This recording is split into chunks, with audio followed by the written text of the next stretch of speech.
Querido Jesús, gracias por la oportunidad de abrir tu palabra y estudiar el folleto, el pan y agua de la vida. Esta lección 7 te la dedicamos a ti. Cada palabra, cada pensamiento, cada acción, unción del Espíritu Santo. Gracias porque en esta mañana tengo a mi familia colaborando conmigo, mi esposa con la música y mi hijo detrás de las cámaras. Te pido una bendición especial en el nombre de Jesús. Amén. El folleto me encanta, está espectacular, me gusta. El pan y agua de la vida son símbolos de la palabra de Dios, son símbolos de la Biblia, son símbolos de la encarnación de Jesucristo. Todas las enseñanzas fueron en el Antiguo Testamento para nuestra edificación. La fuente de la fuerza de la vida podría ser el mismo título. La esencia de la vida eterna podría ser la misma forma de decir el mismo título, el pan y el agua de la vida. El alimento desde arriba, la mesa de la gracia. Qué bonito, me gusta la mesa de la gracia. La fuente de la vida y de la verdad. La fiesta de la Pascua, la fiesta de la palabra. El pan y el agua de la vida. El manantial. Esto es un poquito más poético. El manantial de la gracia. Si tú piensas en la ley de Dios, en realidad se está hablando de 10 manifestaciones de la gracia. Vamos al texto. Éxodo 16, 28. Y Jehová dijo a Moisés: ¿hasta cuándo no querréis guardar mis mandamientos y mis leyes? Mira que Jehová os dio el día de reposo, y por eso en el sexto día os da pan para 2 días. Quédense pues cada uno en su lugar, y nadie salga de él en el séptimo día. Así el pueblo reposó el séptimo día. Esto sucede antes del Sinaí. Éxodo 16 es antes de Éxodo 20. Éxodo 16 ocurre mucho antes de la entrega de los 10 mandamientos. Antes de los 10 mandatos de gracia que Dios nos da. El sábado ya era conocido. Se espera que el pueblo guarde el sábado incluso antes de que sea escrito por la ley. Y la pregunta es ¿por qué? Porque en Génesis capítulo 2 ya había sido santificado, ya había sido separado, ya había sido uno de los mandamientos. Y por eso ahora simplemente se está recordando de los 10 mandamientos que fueron dados en el momento de la creación. Ya con el primer mandamiento, no tendrás dioses ajenos delante de mí, estaba la ciencia del bien y del mal en ese árbol. En conclusión, el sábado es parte de la orden de la creación. Génesis 2 y 3, Dios santifica. Dios indica que el sábado tiene sus raíces en la creación. No solamente en el Sinaí. En el Sinaí está ratificado, pero la raíz del sábado es en la misma creación. Y acabó Dios. En el día séptimo, la obra que hizo y reposó el día séptimo de toda la obra que había hecho. Y bendijo Dios el día séptimo, el día sábado, y lo santificó, porque en él reposó de toda la obra que había creado. Domingo 10 de agosto, aguas amargas, aguas de aflicción, aguas de prueba, taza de dolor. Una de mis mejores amigas se llama Mara. ¿Quién le va a poner a su hija la palabra Mara? El nombre Mara. Río de dolor, aguas amargas, corrientes de amargura, aguas de juicio, lo bueno de la separación, diluvios de angustias, taza de pruebas, primavera del dolor. Vamos a la Biblia.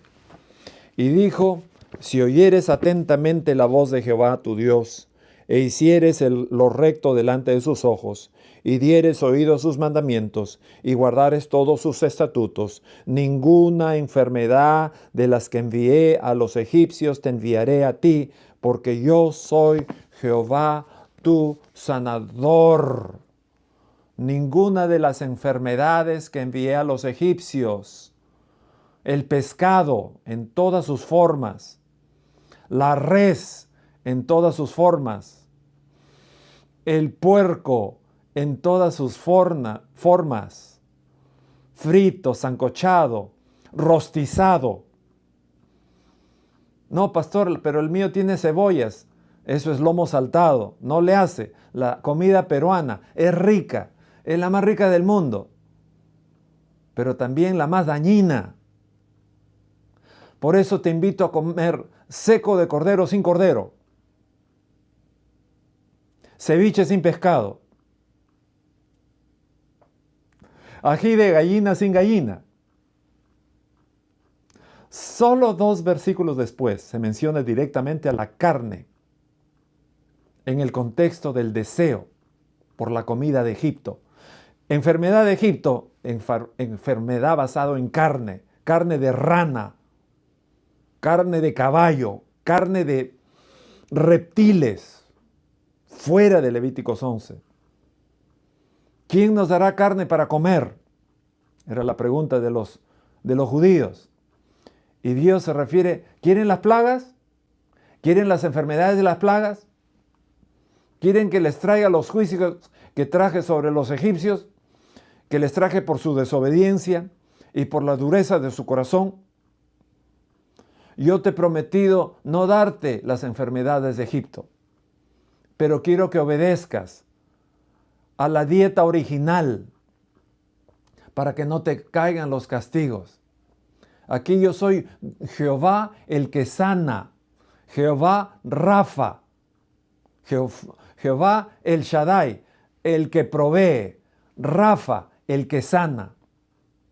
Esto significa que Él no solo es un libertador, no solo es un liberador, no solo es un salvador, sino también es un Rafa, es un sanador. Él quiere tener una relación contigo, pero una relación vegetariana. No me hagas la guerra, no me traigas churrasco. Volvamos a Mara. Bueno, el pueblo tiene sed. Camina en el desierto y tiene sed. Y quiere satisfacer esa sed. Han pasado 3 días largos sin una sola gota de agua. Al tercer día, me gusta esta frase, al tercer día. Quiero hacer un paréntesis. Al tercer día, es el día martes. Cuando se habla teológicamente al tercer día, no se está hablando del martes, a pesar de que el martes fue el día de la gran presentación o el último discurso de Olivet Discourse del Monte de los Olivos. El domingo de la última semana, la Semana Santa, hagamos un repaso. Domingo, entrada triunfal. Lunes, limpieza del templo. Martes, el discurso, el último sermón, discurso del Monte de los Olivos. Miércoles, Judas, la trama con los fariseos. Jueves, comunión. Viernes, crucifixión. Sábado, descanso. Memorial de la redención. Y domingo, el primer día de la semana, el día de la resurrección de Cristo. Pero acá, en el tercer día, al tercer día, cierro mi paréntesis y regresemos al relato. Su fuerza casi está decaída. Moisés está tambaleando. Los judíos están tambaleando, justo cuando están llegando al límite de la resistencia. Alguien grita, miren, palmas, palmeras, adelante. Las cabezas se levantan, los ojos se engrandan. ¿Dónde están las palmeras? Generalmente hay agua cuando están las palmeras. Una ola de esperanza recorre por toda la multitud y empieza a moverse rápido, arrastrando sus pies cansados hacia el hermoso oasis. Usando la última gota de energía que tienen, lo ven, y una hermosa fuente de agua brillando al sol. Los vítores surgen, por fin están salvados, pero cuando toman los primeros sorbos, la alegría desaparece, está amarga. Dice alguien, escupiéndola, no podemos beber esto, gruñe otro. La decepción se esparce, el chasco se esparce como un incendio. Lo que parecía la salvación resulta ser una amarga desilusión. En otro día, Jesús y sus discípulos se acercan a Jerusalén. Esta vez no tienen sed, tienen hambre. Mientras camina, alguien señala, miren ese árbol de higos, lleno de hojas. La emoción se aumenta. Un árbol con tantas hojas generalmente tiene muchos frutos, pero no hay fruto. Está vacía. Y Jesucristo la maldice y se seca hasta la raíz. Del mismo modo, las aguas aparentaban tener frutos.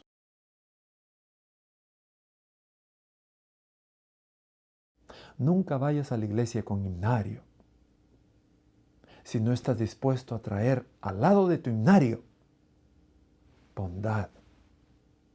Nunca vayas a la iglesia con Biblia en mano si no estás dispuesto a traer al lado de tu Biblia caridad, frutos del Espíritu. 11 de agosto. Codorniz y maná. O sea, codorniz, carnívoros y vegetarianos. Carnívoros y fruteros. Amorosos del cadáver y de los cadáveres con sal. Y los que se deleitan en las legumbres y en el garbanzo y en el brócoli. Vamos al texto. Génesis 1:29.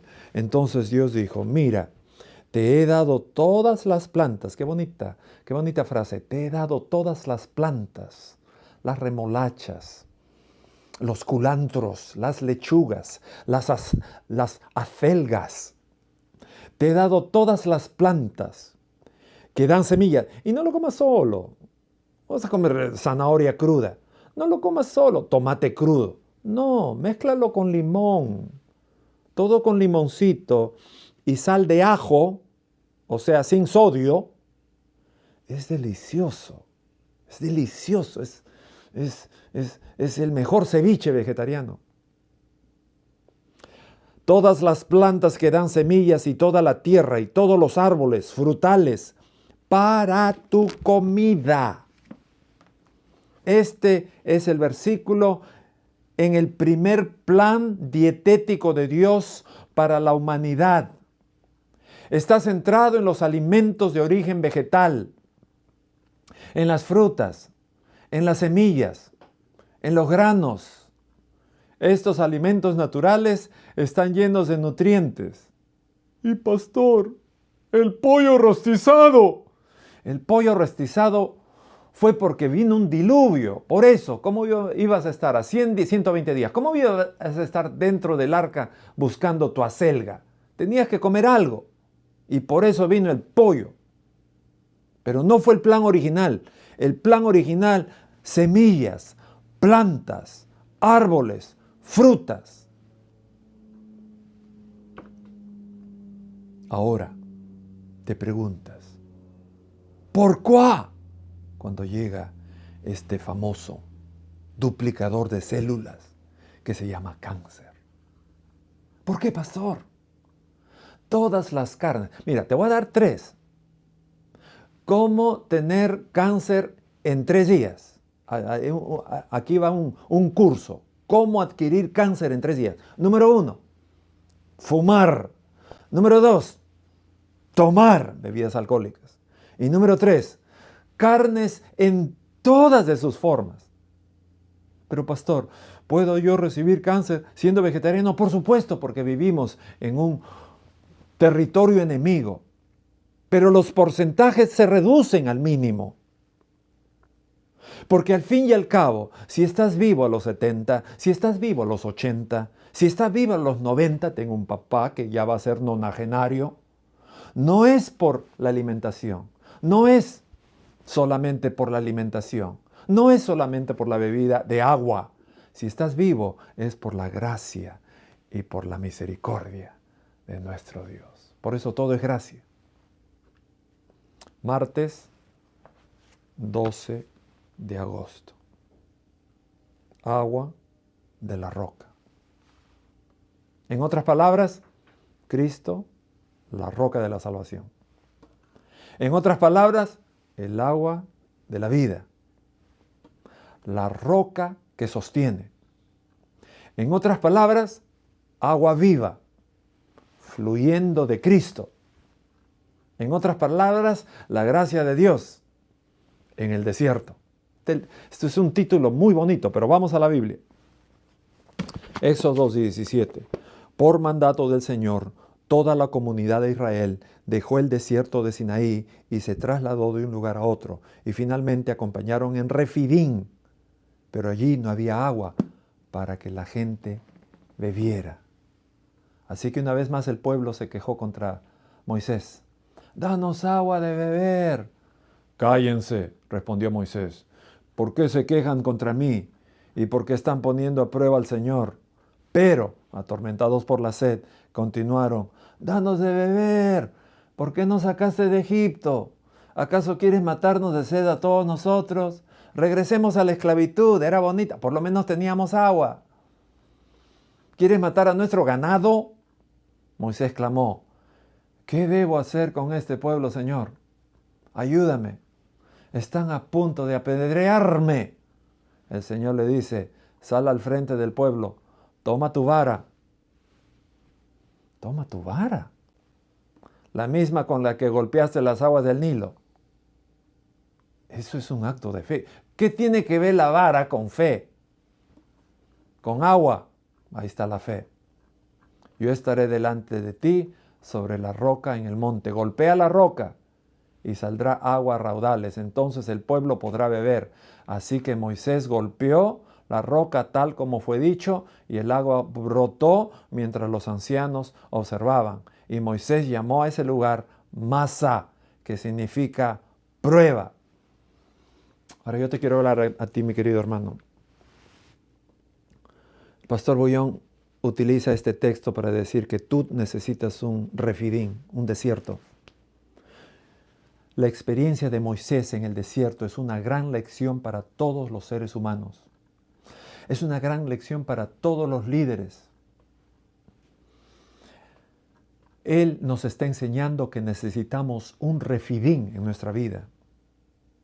El refidim de tu vida. ¿Dónde está el refidim de tu vida? Tú lo vas a necesitar. El momento de prueba. Dale la bienvenida porque Él buscará la salida en medio de tu prueba. Miércoles 13 de agosto. Marchando hacia adelante por fe. Marchando hacia adelante por fe. Vamos a la Biblia. Éxodo 18:1.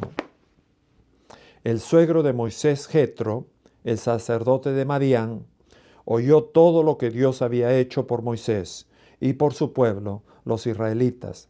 Oyó especialmente cómo el Señor los había rescatado de Egipto. Los había rescatado. Antes Moisés había enviado, ¿se acuerdan? A su esposa. ¿Se acuerdan del nombre de su esposa? Séfora. Había enviado a sus hijos. ¿Se acuerdan del nombre de los hijos? Gersón y Eliezer. 2 hijos de regreso con Jetro. Durante todo este tiempo, Jetro los había acogido. Gersón, cuando nació, he sido extranjero en tierra ajena. Eliezer, porque el Dios de mi padre fue mi ayuda, me liberó de la espada de Faraón. Ahora, Jetro, el suegro de Moisés, viene a visitar a Moisés, trae a la esposa, trae a los hijos, y llegan cuando Moisés y el pueblo estaban acampados cerca del monte de Dios. Jetro había enviado un mensaje a Moisés. Yo soy tu suegro. Vengo a verte con tu esposa y tus 2 hijos.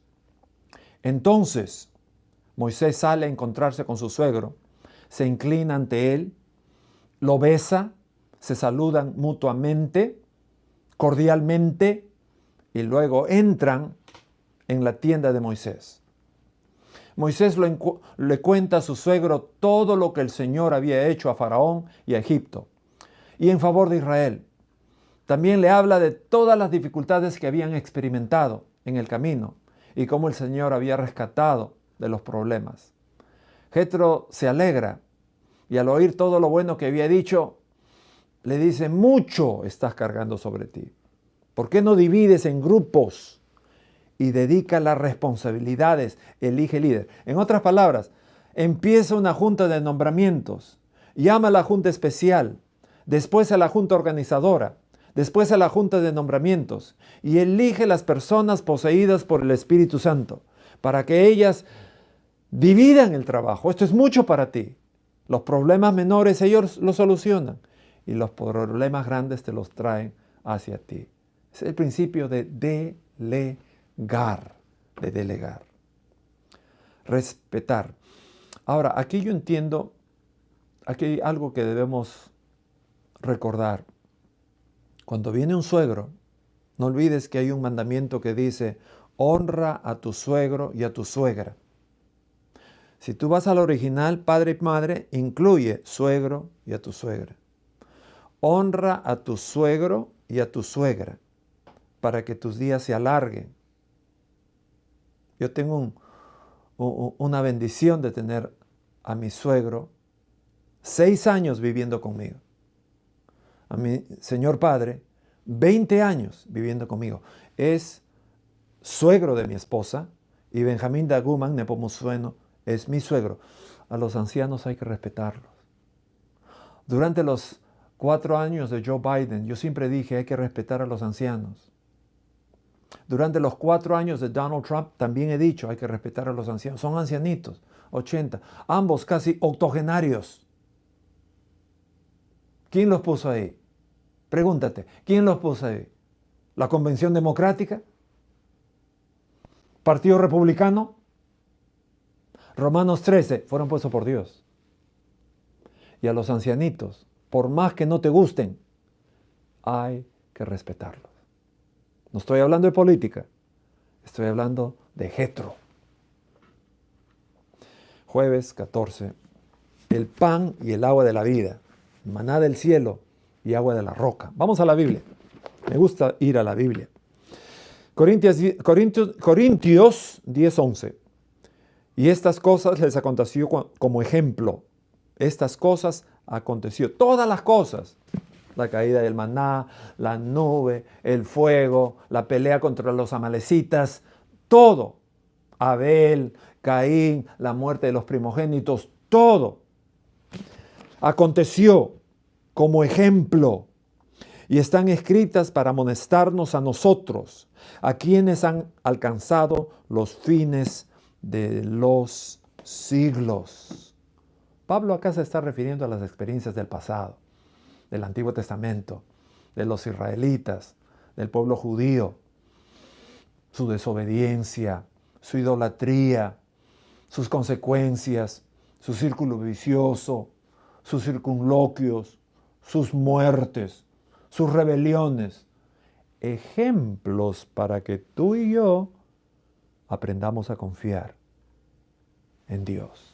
Él dice que estas historias fueron registradas para advertirnos, para instruirnos, especialmente aquellos que viven en los últimos días.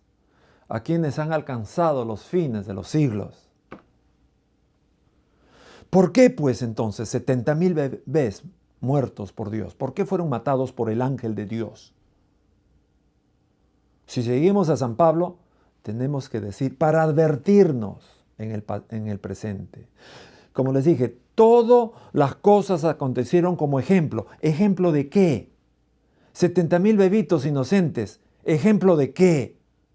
70,000 bebitos de los egipcios que murieron en la 10ª plaga. ¿Culpables de qué? ¿Condenados por qué? ¿Matados por Dios por qué? Que mueran sus padres, se puede entender. Que mueran sus madres, se puede entender. Que mueran esos capataces que mataron a los bebitos hebreos, se puede entender. A pesar de que algunos dicen que fueron muertos porque ojo por ojo, diente por diente. Entonces Dios se vengó. Que mueran los adultos, se puede entender. Pero 70,000 bebitos. 70,000 guaguitas. 70,000 babies. Adolescentes, niños y niños. Hasta de los perritos, de los gatitos. Su primogénito. Bueno, si vamos a entender a Pablo, todo lo que ocurrió en el Antiguo Testamento fueron para advertirnos como experiencias aleccionadoras que en el Nuevo Testamento hay un Romanos que dice, el que no escatimó a su hijo, a su prototocos, a su monogenés, sino que lo entregó para ser matado, lo dio para ser sacrificado por todos nosotros. Entonces, ¿por qué murieron los 70,000 bebitos inocentes? Para enseñarnos en Romanos 8:32 que nosotros tenemos que encontrar en el Calvario a un bebito inocente, que creció inocente y que a los 33 años como adulto murió inocente, sin haber pecado, para que todo aquel que en él cree no se pierda, sino tenga vida eterna. Pensamiento adicional. Y para esto lo voy a leer directamente del folleto de Escuela Sabática. Hay 3 preguntas, pero yo solo voy a hacer 2, porque la tercera ya la respondimos. Lee nuevamente 1 Corintios 10:4. ¿Qué nos debe enseñar esto sobre la antigua herejía, que algunos creen hoy en día, que dice que el Dios del Antiguo Testamento era vengativo? Bueno, ¿qué dice 1 Corintios 10? Y todos bebieron la misma bebida espiritual, porque bebían de la roca espiritual que les seguía, y esa roca era Cristo. Todo relato del Antiguo Testamento apunta a Cristo. Toda historia del Antiguo Testamento apunta a Cristo. Si no, no tiene sentido. Este libro no es un libro de leyes, de reglas, de imágenes, de monstruos marinos, de ballenas, de peces grandes. Este es un libro de amor, que todo apunta a Jesucristo. Pregunta número 2. Lee nuevamente lo que Elena White escribe arriba acerca de cómo los amalecitas tuvieron la oportunidad de conocer el verdadero Dios. Compara su actitud con la de Jetro. Dicho sea de paso, nadie viene a la iglesia a saber quién es amalecita. Maestros de escuela sabática. Nadie viene a la iglesia para saber quiénes son los amalecitas. Vienen a la iglesia para encontrar respuestas a sus preguntas, dice el pastor Bullón. ¿Qué preguntas? ¿De dónde vengo? ¿Qué preguntas? ¿A dónde voy? ¿Qué preguntas? ¿Cómo pago la renta? ¿Con quién me caso? ¿Hay futuro en mi vida? ¿Me debo bautizar? Para eso vienen a la iglesia. Entonces, tanto los amalecitas como Jetro tuvieron acceso al mismo conocimiento de Dios, de los actos milagrosos de Dios, del Evangelio. Pero mientras Jetro creyó y honró, los amalecitas endurecieron su corazón y atacaron al pueblo de Dios. 2 grupos, la misma experiencia. Para terminar, quiero terminar con un pequeño relato de mi suegro. Acá está mi señor padre a la izquierda y mi suegro. Un día vino a mi iglesia y me dijo, nunca te pelees con tu primer anciano. Nunca te pelees con tu director regional. Acepta, aunque sean menores que tú, son tus jefes. Aunque tengan 27 años, son tus jefes. Aunque tengan la mitad de experiencia que tú, son tus jefes. Aunque tengan el raciocinio y la espiritualidad inferior al promedio y al tuyo, son tus jefes y fueron puestos por Dios. No olvides, detrás de ese mequetrefe, detrás de ese disparate, hay una persona puesta allí por una junta, por un nombramiento, por un manual.